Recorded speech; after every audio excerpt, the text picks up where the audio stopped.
Ford is at 138 days of supply. You heard that correct. 138. That is insane. Now, initially, I didn't think this was as bad as the headline made it out to seem. But after reading another article and my own diving into some dealership websites across the country, I'm beginning to think that Ford is slowly starting to become the new Stellantis. Hey guys, welcome back to the channel. Appreciate you guys tuning in as always. So, Ford has been having an inventory issue for quite a bit now. We knew that. We talked about it on this channel. Other channels have talked about it, but up until recently, it was all anecdotal and circumstantial. We didn't really have any hard facts to back this observation. But we now got an article reporting some official numbers, and it looks bad. And a lot of their good numbers from 2024 seem to be in the rearview mirror now. Now, for those of you who don't know, Ford had a successful 2024 and saw growth in sales that was closing in on pre-pandemic levels. Their EV sales and their gas vehicle sales grew, and they had increases in both revenue and profit. Now, this good news started to slowly wash away. Earlier this year, despite all the good news from last year, investors had a negative outlook for Ford for the next 2 years. Now, I'm not going to lie, when I heard about that, I was somewhat confused, so I looked into the article reporting it, and the main reason for this had to do with their view on how Ford was going to deliver on some cost cutting it promised.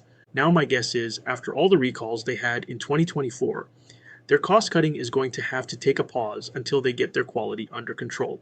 Now, they did also mention the supply issue at one point, but it never made it seem like it was a main concern. So, to be honest, I thought the whole inventory issue was overblown, or maybe we just didn't have a full picture. Now, here's the thing. Before I saw this article last weekend, I decided to do a little digging. So, with the help of OpenAI, I took time to look into some data points on 10 different dealerships in 10 different cities. I did this to compare the previous year inventory level of Ford dealerships to those of Stellantis and Chevy.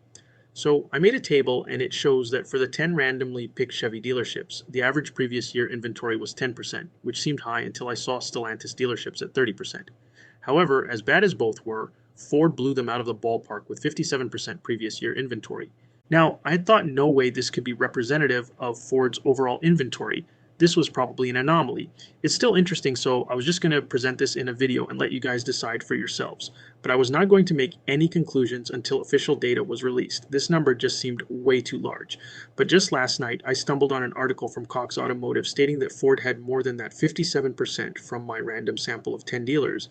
It actually had 63% of their current inventory as unsold previous year units. 63%. That is insane. So my data points actually were understating how bad the problem was. So when you take that into account, along with the 138 days of supply, along with the negative outlook for 2025 to 26, Ford could be in a really tough situation. Of course, the simple course of action would be to start cutting prices, but from my research, it may not just be the prices that are the issue. It seems like Ford overproduced trucks and higher MSRP units beyond what the demand was. I've seen some massive discounts on Ford trucks, but the problem is they are still way too expensive, and a lot of people don't want these trucks. Broncos are way too overpriced as well. They're slowly becoming like Jeep Wranglers, just piling up on dealership lots. Broncos, F-150 trucks, and the F-150 Lightning were the biggest problems units on most of the dealerships I took data from. Ford used to have a lot of smaller vehicles in their lineup, but just like Stellantis, they got rid of them and still continue to get rid of their smaller options. It seems to me like Ford is slowly going down the Stellantis path and making the same mistakes Stellantis made under CEO Carlos Tavares. Now, they're having a lot of bad data slowly pile up. But speaking of Stellantis, their data seems to be much better looking than I thought. This seems to also be reflected in the official report, as all their numbers were better than Ford. I don't know if they're turning things around, but I have been hearing mostly positive news from them in the last couple of weeks. Inventory is moving, and the rumored price cuts seem to still be out there, although I plan to make an update video on that soon. Going back to the dealerships I looked into, Stellantis had only 30% previous year inventory. Granted, I would caution against any apples-to-apples comparison with Ford, since Ford does sell more and thus produce more units. With that said, it does give you a ballpark idea of the direction they're going. As for their individual North American brands' day supply, according to this Cox Automotive article, Chrysler has 109 days, Ram has 120, Jeep has 128, and Dodge has 133. Now keep in mind, even though these numbers are better than Ford, they're still much worse than the industry average, which is at 96. The link to this article is in the description of the video. I highly recommend it as it does have a lot of good insights on the auto market. Anyways, Stellantis still has a long way to go to fix the mess created by Carlos Tavares. While they are selling more, a lot of dealerships are struggling with tons of previous year units. I know in my area, my local Stellantis dealer has about 50% in terms of previous year inventory, and they're still only giving out 10 to 20% discounts.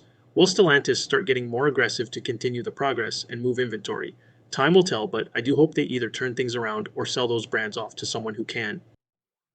But anyways, let me know what you guys think of the article.